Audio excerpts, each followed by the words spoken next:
हमारा last chapter है first unit का कैपेसिटेंस, जिसमें हम सबसे पहला टॉपिक करेंगे इलेक्ट्रिकल कैपेसिटेंस। इसका मतलब होता है ability to store the electric charge, एक ऐसे अरेंजमेंट या कंडक्टर जो अपने ऊपर चार्ज को स्टोर कर सकता है। मान लो आपने कंडक्टर को क्यू चार्ज दिया, ठीक है, और उसका पोटेंशियल वी रेज कर गया, तो दैट मीन्स क्यू किसके डायरेक्टली प्रोपोर्शनल हो गया, वी के। अगर हम प्रोपोर्शनलिटी का साइन हटाते हैं तो क्यू क्या हो जाएगा, C V, where C is a constant, और इसको नाम दिया जाता है इलेक्ट्रिकल कैपेसिटेंस। तो इस रिलेशन से सी कितना आ गया, Q upon V. That means capacity of a conductor is a ratio of, किसकी रेशियो है, charge to the rise in potential, कितना आपका पोटेंशियल राइज किया है, ठीक है। इसकी ऐसा यूनिट रहती है फेराड, और अगर हम इसकी यूनिट को डिफाइन करें तो वैल्यू पुट करेंगे, सी की वैल्यू 1 फेराड, क्यू की वैल्यू 1 कूलम और वी की वैल्यू 1 वोल्ट। तो इसका मतलब हुआ किसी भी कैपेसिटर की कैपेसिटी 1 फेराड होगी अगर आपने उसको 1 कूलम चार्ज दिया है और उसका पोटेंशियल 1 वोल्ट राइज कर गया है, ठीक है। और डायमेंशन की बात करें तो सी कितना आ गया, क्यू अपॉन वी। पोटेंशियल हमने पढ़ा है वर्क अपॉन चार्ज होता है, तो क्यू ऊपर चला जाएगा, क्यू स्क्वायर और डब्ल्यू, क्यू की डायमेंशन, वर्क की डायमेंशन, और ये आपकी डायमेंशन ऑफ कैपेसिटर आ जाएगी। उसके बाद हमारा नेक्स्ट टॉपिक रहता है capacity of an isolated spherical conductor. मैंने एक स्फेरिकल कंडक्टर लिया जो या तो हॉलो हो या आपका सॉलिड हो, दोनों केसेस में सेम रिजल्ट आएगा। उसको मैंने प्लस क्यू चार्ज सेंटर में दिया, तो जो कंडक्टर है उसका नेचर रहता है कि अगर आप चाहे चार्ज सेंटर में भी दो, लेकिन वो सरफेस पे ट्रेवल करना शुरू कर देता है, वहां से सरफेस पे पहुंच जाएगा और यूनिफॉर्मली डिस्ट्रीब्यूट कर जाएगा। क्योंकि ये कंडक्टर है तो यूनिफॉर्मली डिस्ट्रीब्यूट करेगा, जो कि कंडक्टर का नेचर होता है। और अगर स्फीयर का रेडियस आर है तो इसका पोटेंशियल होगा 1/4πε0 क्यू बाय आर, जो कि हमने पोटेंशियल का रिजल्ट पढ़ा हुआ है। अगर पोटेंशियल इतना आता है तो what is C, Q upon V, जो आपने अभी रिलेशन पढ़ा। वी की वैल्यू पुट करेंगे तो सी आ जाएगा 4πε0 आर। दैट मीन्स सी किसके प्रोपोर्शनल आ रहा है, आर के। तो आप जितना बड़ा रेडियस या जितना बड़ा स्फीयर लोगे उतनी ही उसकी कैपेसिटेंस भी क्या होगी, ज्यादा होगी। अगर अब हम इसका यूज कैपेसिटेंस ऑफ अर्थ निकालने में करते हैं, तो अर्थ का रेडियस आपका रहता है 6400 किलोमीटर, 6.4 इंटू 10⁶ मीटर। अगर आप ऐसा यूनिट बनाते हो, इसका वैल्यूज पुट करते हो, 4πε0 की वैल्यू 1/9 इंटू 10⁹, और कैलकुलेशन के बाद हमारे पास सी आता है 711 माइक्रो फेराड। माइक्रो समझते हो ना, 10⁻⁻6।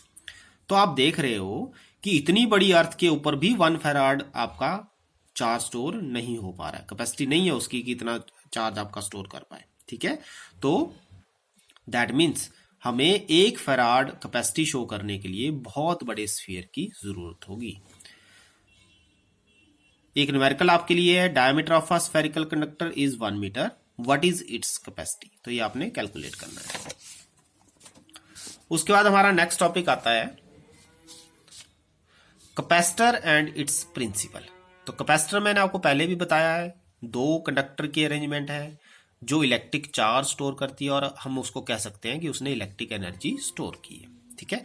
तो शुरू में हम क्या करते हैं, बी कंडक्टर को नहीं लेते हैं, हम सिर्फ ए कंडक्टर को लेंगे।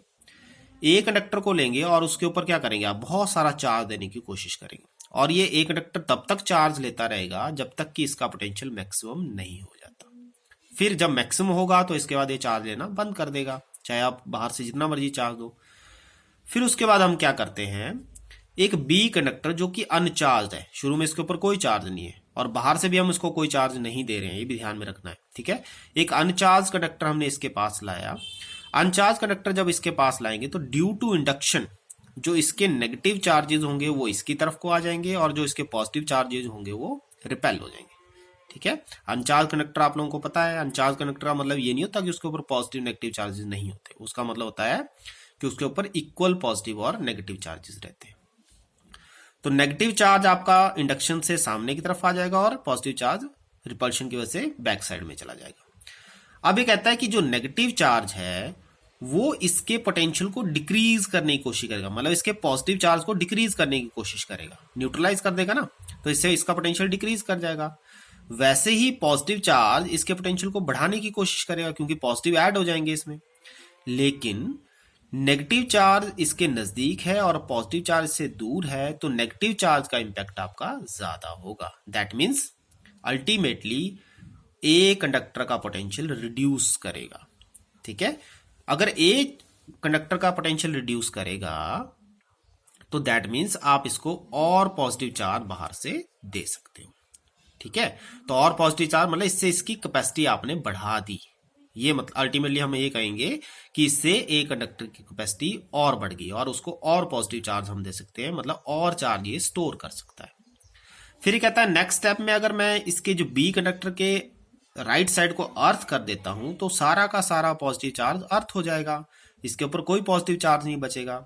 तो जो पॉजिटिव चार्ज इसके पोटेंशियल को बढ़ाने की कोशिश कर रहा था वो रहा ही नहीं।